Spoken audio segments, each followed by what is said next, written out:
Hi friends, welcome to Malaology. I am Teresa, Doctor of Metaphysics, Ascension Guide and Priestess, here to share fun and easy ways to use mala and mantra to make a better life. Today I want to teach you mala magic for real. How to use your mala to change something negative into something positive and to make your life as effective and as magical as you want it to be. Okay. So I'm going to teach you the magic mantra, otherwise known as the Mool Mantra, the most powerful mantra of Sikhism and Kundalini Yoga. And also, I want to talk to you about the actual device that is used in this mantra, which is called Chiastic Parallelism. It's saying something forward and then saying the same thing backwards. This is kind of like creating a spell. It's kind of rewriting reality as you know it. Okay. And we'll talk about the rewriting of reality here in a minute. But I thought it was really interesting. I was preparing to make this video, and there was a new discovery. Unearthed on Mount Ebal in Israel, an ancient Hebrew curse that has just recently been found on a teeny weeny little metal tablet. I believe it's iron. And it's 3,000 years old. Currently, that's how far back they've dated it, 3,000 years. Oftentimes, I believe that when they date something, they find out that it's actually older than they originally thought it was too. So, that this could change. But the thing is, this curse that was inscribed on a tablet in Hebrew 3,000 years ago uses chiastic parallelism. And I'm going to read you this curse now so you can understand how this works.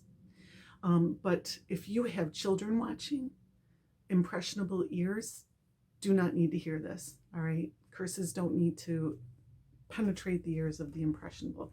And if you feel like your energetic body is vulnerable right now, you do not need to hear this.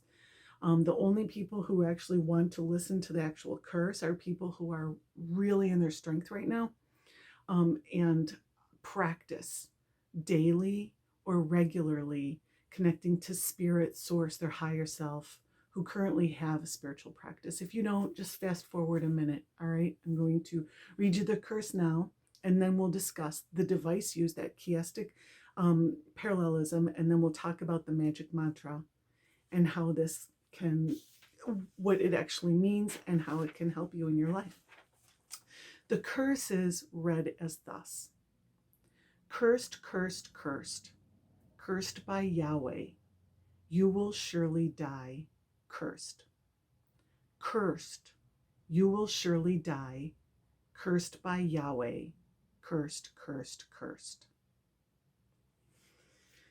That's the actual inscription on this ancient tablet found on Mount Ebal, which I believe is actually called the Cursed Mountain, or the Mountain of Curses, because Moses, in the myth of the Bible, actually taught the priestly class, the Levites, or the tribe of Levi, how to curse people who don't obey the law. So it's a place of curses, which, we're talking about this because we're going to talk about blessings, right? And how to turn a negative into a positive in your life. That's what this is all about. But it's interesting, this curse that I just read, it started out with a phrase and then another phrase, and then it repeated the second phrase and then the first phrase.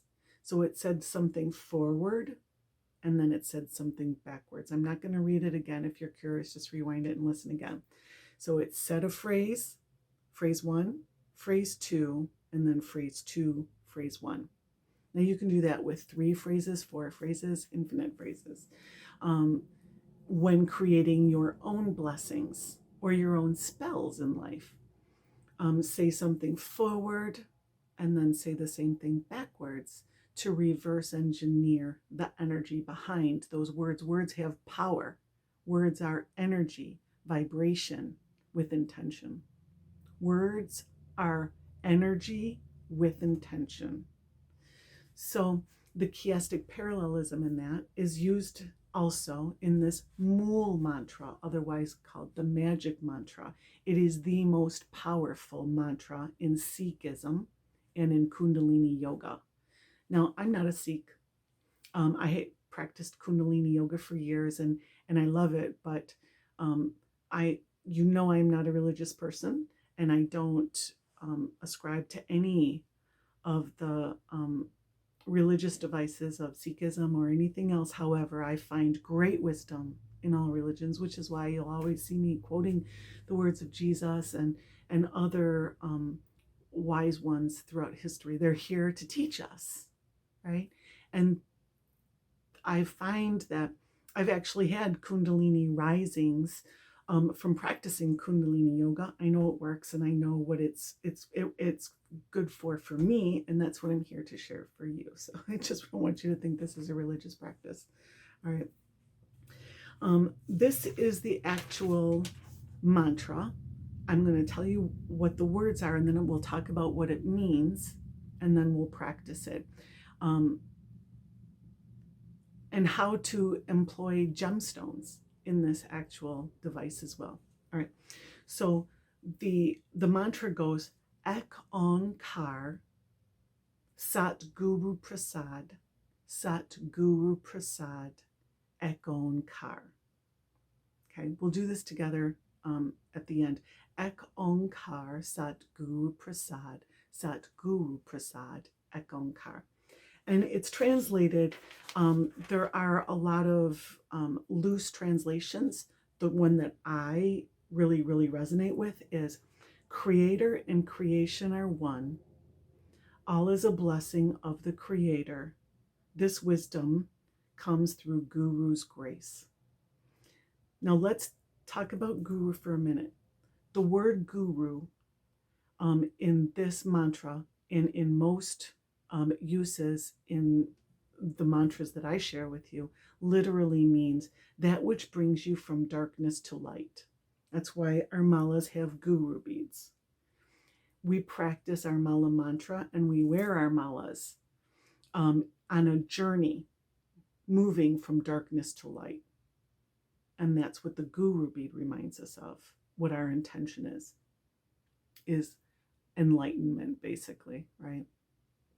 So creator and creation are one, which clearly just means, when an apple falls from a tree and a seed is planted, it grows the same tree that it fell from. It's an apple tree, right? It's made of the same stuff. It has the same abilities and powers. Now, of course, we are not the creator, but we are certainly one with the creator.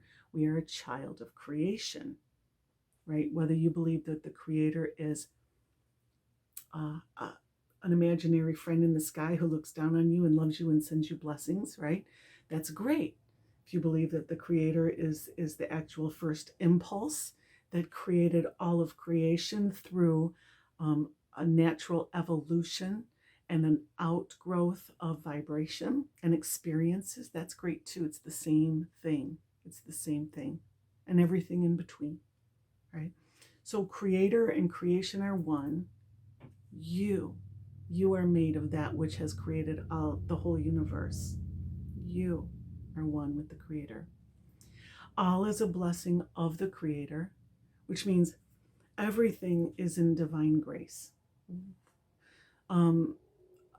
There's a song that Snatam Kaur sings, and one of the lines says, "This is your grace," or "This is thy grace."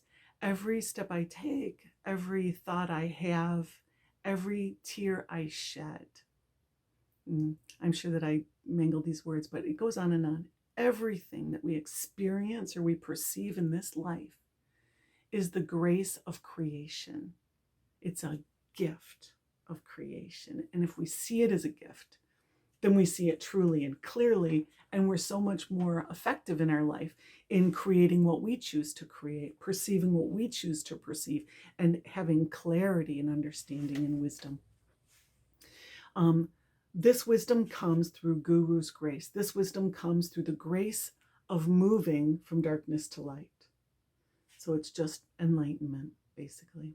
And then you say it backwards, right? This wisdom comes through Guru's grace. All is a blessing of Creator. Creator and creation are one. That's basically this chiastic parallelism with this phrase translated. So what we're doing is we are internalizing. We're putting something out, and then with the chiastic parallelism, we are internalizing it. And that makes perfect sense to me because I work with energy and I understand that it's basically when you put a bracelet on your right hand, if you are right-handed. So if you're left-handed, your left hand, your dominant hand, or if you wrap a mala on your dominant hand, you're putting something out there. And if you wear it on your receiving hand, you're bringing it in. So that's why I like to, if I'm wearing tiger's eye to be brave, I'm putting it on my right hand. If I'm wearing lapis lazuli to express myself clearly, I'm wearing it on my right hand. If I want healing, healing, blessings of abundance, that kind of thing, heart chakra healing, I'm wearing it on my left hand, right? If I want to attract wealth into my life and I'm wearing citrine, it's going on my left hand. So you will often see the Hindu gods in depiction, like Lord Ganesha, Mother Lakshmi, that kind of thing. One hand up, one hand receiving, one hand giving, right? One of the many ways to interpret this symbolism, but nevertheless, absolutely putting something out and receiving something back. And that's what this device is, this chiastic parallelism of this mantra. So I really want to talk about the malas that I find to be most powerful with chiastic parallelism. And it's my dark moon mala, which starts with tourmaline and it ends with clear quartz.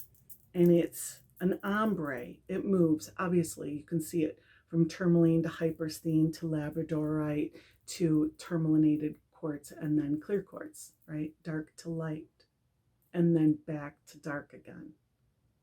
And then the full moon mala, which has a very similar energy but opposite, right? Selenite to moonstone to labradorite to larvikite and then to obsidian and then back again from light to dark, from dark to light, from dark to light, from light to dark.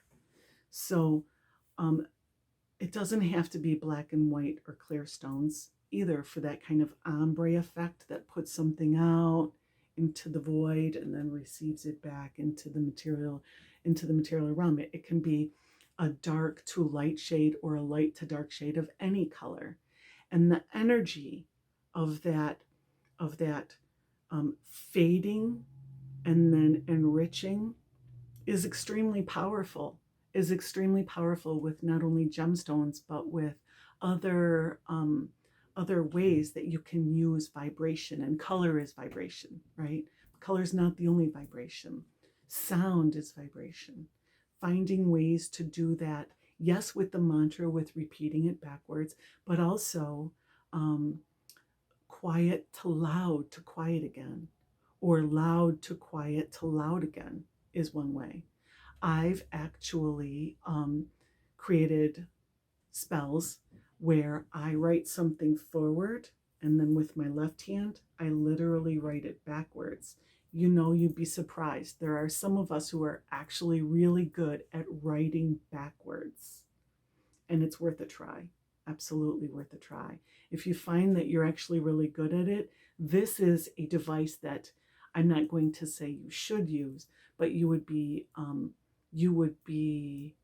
well rewarded in doing this. Saying you're putting out, an example just off the cuff would be, I am about to publish our website. And so I might write out, our website will be seen by millions. People will love our website. We will prosper through our website. And then right backwards, we will prosper through our website. Our website will be seen by millions. Just write it backwards, right? Write it forwards and then say the same thing backwards. I don't mean to repeat myself, but it's basically that's the way it is. So we're going to do the Ekankar Satguru Prasad Satguru Prasad Ekankar 27 times. I'm really into this particular mantra right now because it's not only magical. So think about what, for instance, this specific mantra is supposed to turn a negative into a positive. Well, there is a part of my life, and I have to venture to guess there's a part of your life too that you're not over the moon about, super crazy about, and you would like to either see go away or change. Think about that while you're saying this mantra, and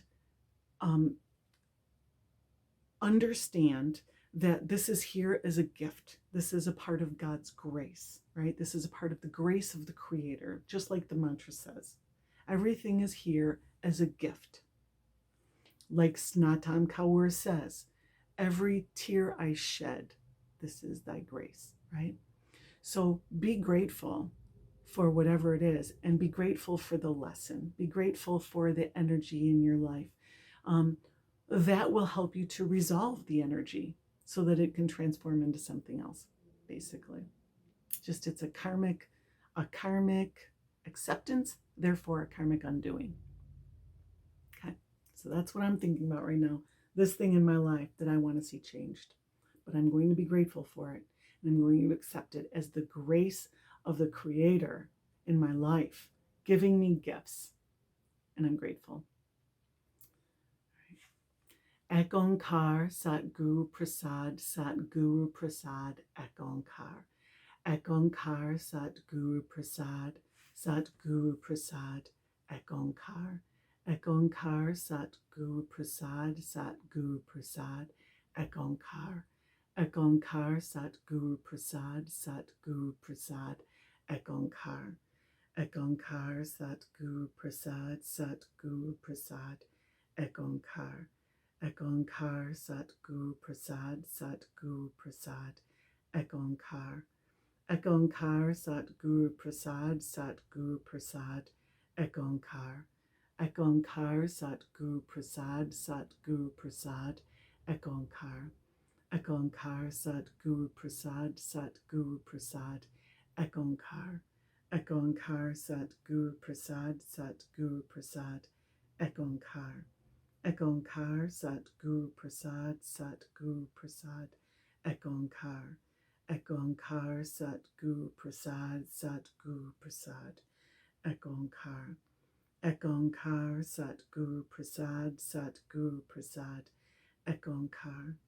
Ekankar Satguru Prasad Satguru Prasad Ekankar. Ekankar Satguru Prasad Satguru Prasad Ekankar. Ekankar Satguru Prasad Satguru Prasad Ekankar. Ekankar Satguru Prasad Satguru Prasad Ekankar. Ekankar Satguru Prasad Satguru Prasad Ekankar. Ekankar Satguru Prasad Satguru Prasad Ekankar. Ekankar Satguru Prasad Satguru Prasad Ekankar. Ekankar Satguru Prasad Satguru Prasad Ekankar. Ekankar Satguru Prasad Satguru Prasad Ekankar. Ekankar Satguru Prasad Satguru Prasad Ekankar. Ekankar Satguru Prasad Satguru Prasad Ekankar. Ekankar Satguru Prasad Satguru Prasad Ekankar. Ekankar Satguru Prasad Satguru Prasad Ekankar. Ekankar Satguru Prasad Satguru Prasad Ekankar. And definitely, if you're using Well, really, if you're using a pocket mala or a regular mantra, wear it or keep it in your pocket or keep it near you through the day after you say this. This is a blessing that you're giving yourself. So keep that blessing close to you and then replenish that blessing every morning. This is definitely something, if you're going through something that you really truly want to transform a negative into a positive, this is going to take a little bit of time and some devotion and dedication, but it's worth it, right? Change is always worth it. So I'm with you through this. All right. Let me know how it goes for you. Let me know if you have any questions. Thank you so much for just being you. I love you. Mala blessings, love and light.